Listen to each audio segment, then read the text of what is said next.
شاہ مرداں شیر یزداں قوت پروردگار، لا فتح الا علی، لا سیف الا ذوالفقار، لا سیف الا ذوالفقار، لا سیف الا ذوالفقار۔ السلام علیکم۔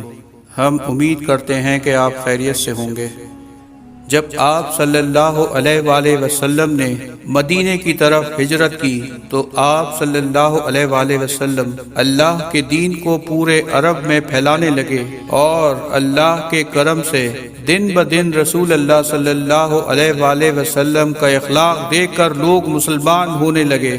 لیکن عرب میں کچھ علاقے ایسے تھے جہاں مسلمانوں پر ظلم ابھی تک قائم تھا، اور ان علاقوں میں سے خیبر ایک ایسا قلعہ تھا جس پر مشرکین اور کفار فخر کیا کرتے تھے۔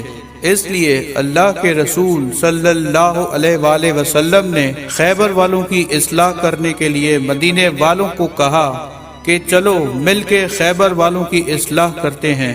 اس وقت لوگ یہ سمجھتے تھے کہ ہمارے رسول صلی اللہ علیہ وآلہ وسلم ہر جگہ علی کو بھیجتے ہیں، اگر ہمیں بھی یہ موقع دیا جائے تو ہم بھی اپنی بہادری کے جوہر دکھائیں۔ اللہ کے رسول صلی اللہ علیہ وآلہ وسلم نے فرمایا کہ اللہ کی مرضی ہے کہ خیبر کی طرف علی علیہ السلام کے بغیر جایا جائے۔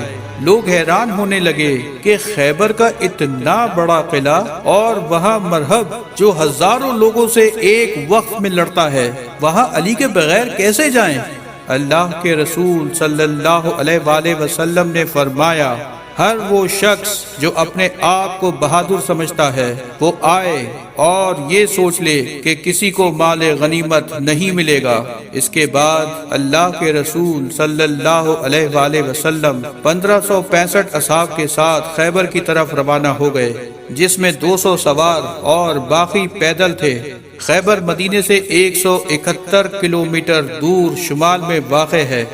آپ صلی اللہ علیہ وآلہ وسلم تقریباً نصف راستہ طے کرنے کے بعد اس راستے سے آئے جو شام سے ہوتے ہوئے خیبر کی طرف آتا ہے۔ آپ صلی اللہ علیہ وآلہ وسلم جب خیبر کے قریب پہنچے تو کچھ منافقین نے آپ صلی اللہ علیہ وآلہ وسلم کی خبر پہلے ہی خیبر پہنچا دی تھی۔ خیبر والے اپنے قلعے پر کھڑے ہو گئے اور زور زور سے ہنسنے لگے اور یہ کہنے لگے کہ اے محمد، یہ مٹھی بھر لوگ لے کر آپ قلعہ فتح کرنے آئے ہیں۔ سب زور زور سے ہنس رہے تھے اور یہ کہہ رہے تھے کہ آپ مرہب کی تلوار سے ناواقف ہیں؟ کیا آپ حارث کی تلوار سے ناواقف ہیں؟ اللہ کے رسول صلی اللہ علیہ وآلہ وسلم نے نظروں کو اٹھایا اور فرمانے لگے، اے اپنی جھوٹی طاقت پہ غرور کرنے والوں، سن لو، ہم تمہارا یہ قلعہ 40 دن میں فتح کر لیں گے۔ مسلمان ڈرنے لگے کہ مشرکین کے پاس اتنا اسلحہ ہے اور ہمارے پاس سوائے ہماری تلواروں کے کچھ نہیں، لیکن پھر بھی رسول اللہ صلی اللہ علیہ وآلہ وسلم کی زبان پہ یقین رکھتے ہوئے وہ خیبر سے تھوڑا ہی دور خیمے لگانے لگے۔ خیبر والوں نے کہا کہ دیر کس بات کی، ان مٹھی بھر مسلمانوں کو مار دیتے ہیں۔ مرہب نے کہا، ٹھہرو، ان کا نبی کہتا ہے کہ 40ویں دن یہ ہمارا قلعہ فتح کر لیں گے۔ دیکھتے ہیں کہ 40 دن بعد اگر یہ قلعہ فتح نہیں ہوگا تو ہم کہیں گے کہ ان کا نبی بھی جھوٹا ہے اور ان کا دین بھی جھوٹا۔ بس روز کچھ اصحاب علم اٹھا کر جاتے تھے۔ جیسے ہی وہ قلعے کے قریب پہنچتے تھے تو سپاہی کہتے تھے، ٹھہرو، مرہب آ رہا ہے، تو وہ مرہب کے نام کے خوف سے بھاگ جاتے تھے۔ اسی طرح 39 دن گزر گئے اور مسلمانوں کے پاس جو جو کھانے کی چیزیں تھیں وہ سب ختم ہو گئیں۔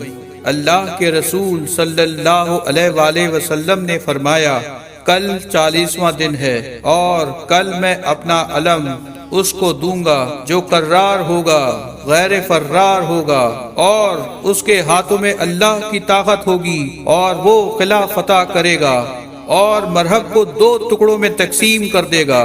جب رات ہوئی تو اللہ کے رسول اللہ سے مدد مانگ رہے تھے اور عبادت کر رہے تھے کہ اتنی دیر میں حضرت جبرائیل علیہ السلام آئے اور فرمانے لگے کہ اے اللہ کے محبوب، اللہ کا حکم ہے کہ پکارو علی کو، جس سے عجائبات ظاہر ہوتے ہیں، تم اسے ہر مصیبت میں اپنا مددگار پاؤ گے، علی کی مدد سے تمام دکھ دور ہو جائیں گے۔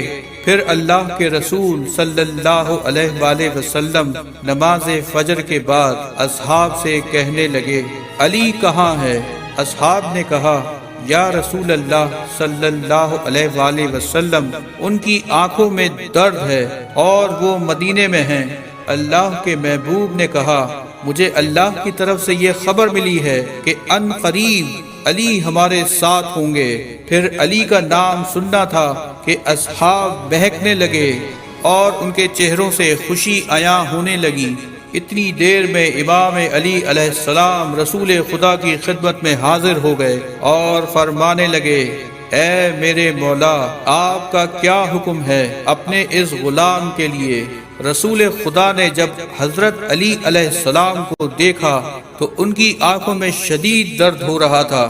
آپ صلی اللہ علیہ وآلہ وسلم نے اپنا لعاب دہن علی کی آنکھوں پر لگایا تو رسول اللہ صلی اللہ علیہ وآلہ وسلم کے لعاب دہن کی برکت سے امام علی کو شفا مل گئی۔ اللہ کے رسول صلی اللہ علیہ وآلہ وسلم نے امام علی علیہ السلام سے فرمایا، اے علی، یہ علم لو اور جاؤ اور خیبر کا قلعہ فتح کر کے آؤ۔ امام علی علیہ السلام علم لے کے قلعے کی طرف گئے اور فرمانے لگے، لا الہ الا اللہ محمد الرسول اللہ۔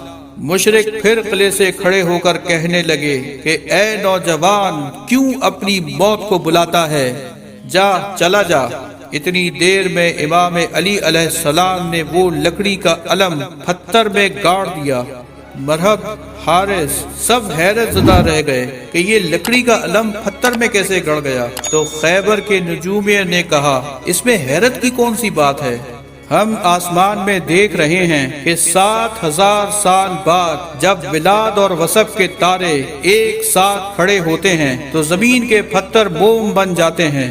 لگتا ہے یہ بہت بڑا نجومی ہے، اس کو معلوم تھا کہ یہ وہی وقت ہے، تبھی اس نے ایسا کیا۔ ابھی یہ بات چل ہی رہی تھی کہ امام علی علیہ السلام نے اس علم کو دوبارہ اٹھایا اور پھر پتھر میں گاڑا۔ ایسا امام علی علیہ السلام نے 3 بار کیا۔ مرحب اپنے نجومیوں سے پوچھنے لگا، یہ کیا ہے؟ تو نجومیوں نے کہا، یہ بات ہماری سمجھ سے باہر ہے کہ جیسے ہی یہ علم اٹھاتا ہے اور پتھر میں گاڑتا ہے تو ستارے تب ہی حرکت پاتے ہیں۔ لگتا یہ ہے کہ یہ ستاروں کو نہیں بلکہ ستارے اس کو دیکھ کر چل رہے ہیں۔ حارث امام علی علیہ السلام کو کہنے لگا کہ میں تمہیں مار دوں گا، اگر بھاگنا چاہتے ہو تو بھاگ جاؤ۔ امام علی علیہ السلام نے کہا، اے حارث، نہ ہم بھاگنے آئے ہیں اور نہ ہم کسی کو قتل کرنے آئے ہیں، ہم تو بس یہ چاہتے ہیں کہ تم اپنی اصلاح کرو اور اللہ کے دین پہ یقین کرو۔ اتنی دیر میں حارث نے جیسے ہی وار کیا، امام علی علیہ السلام نے اس وار کو روکا اور ایک ہی وار میں حارث کو فاصل جہنم کر دیا۔ مسلمان اللہ اکبر اللہ اکبر کہنے لگے اور مشرکین سر پیٹنے لگے۔ یہ منظر جب مرحب نے دیکھا تو اس کو اور بھی غصہ آیا۔ اس نے کہا، میری تلوار لاؤ، اس مسلمان کی موت میرے ہاتھوں لکھی ہے۔ مرحب کہنے لگا، میری ماں نے میرا نام مرحب رکھا ہے جس سے موت بھی ڈرتی ہے۔ اس بات سے مشرک شور مچانے لگے اور خوش ہونے لگے۔ امام علی علیہ السلام نے فرمایا کہ زمین خیبر کو معلوم ہونا چاہیے کہ میری ماں نے میرا نام حیدر رکھا ہے، وہ شیر جو سانپ کو چیر دے۔ یہ سن کر مرحب سوچنے لگا کہ ہماری ماں جو قلعے کی سب سے بڑی نجومی تھی، اس نے کہا تھا کہ تجھے جو انسان مارے گا اس کا نام حیدر ہوگا، تم سب سے لڑنا مگر جس کا نام حیدر ہو اس سے نہ لڑنا۔ وہ یہ سوچ ہی رہا تھا کہ قلعے سے آوازیں آنے لگی، مرحب اس کو مار دو، مرحب اس کو مار دو۔ مرحب نے اپنی تلوار نکالی تو امام علی علیہ السلام نے فرمایا ہم یہاں لڑنے نہیں بلکہ تمہاری اصلاح کرنے آئے ہیں۔ مرحب نے کہا اگر مرد ہو تو وار کرنا شروع کرو۔ مرحب نے پہلا وار کیا، مرحب نے دوسرا وار کیا، مگر دونوں واروں کو امام علی نے روکنے کی کوشش کی، مگر مرحب وار کرتا رہا۔ جب امام علی علیہ السلام نے پلٹ کر وار کیا تو امام کا وار مرحب کے سر سے لے کر پاؤں تک آ کر رکا۔ سارے مشرکین دیکھتے رہ گئے۔ مسلمان اللہ اکبر کی صدائیں دینے لگے اور مشرکین رونے لگے، سر پیٹنے لگے۔ جیسے ہی خیبر کے دروازے کو بند کرنے کی کوشش کی گئی، وہ دروازہ جو 40 اونٹ اور 40 ہاتھی بند کرتے تھے، وہ دروازہ جو بہت بھاری تھا ایک عام انسان کے لیے، امام علی اس دروازے کے قریب گئے اور اپنے ہاتھ سے اس دروازے کو پکڑا اور اس کا آدھا حصہ ہوا میں اچھال دیا اور آدھا حصہ اپنے ہاتھوں سے پکڑے ہوئے تھے، اور مسلمانوں سے فرمانے لگے جاؤ قلعے کے اندر داخل ہو جاؤ۔ سارے مسلمان قلعے کے اندر داخل ہو گئے۔ امام علی علیہ السلام اپنے ہاتھوں سے اس دروازے کو پکڑ کر کھڑے تھے کہ اتنی دیر میں حضرت محمد مصطفیٰ صلی اللہ علیہ وآلہ وسلم اپنے مبارک قدموں کے ساتھ اکیلے اس دروازے سے جانے لگے تو امام علی علیہ السلام کے ہاتھ کانپنے لگے۔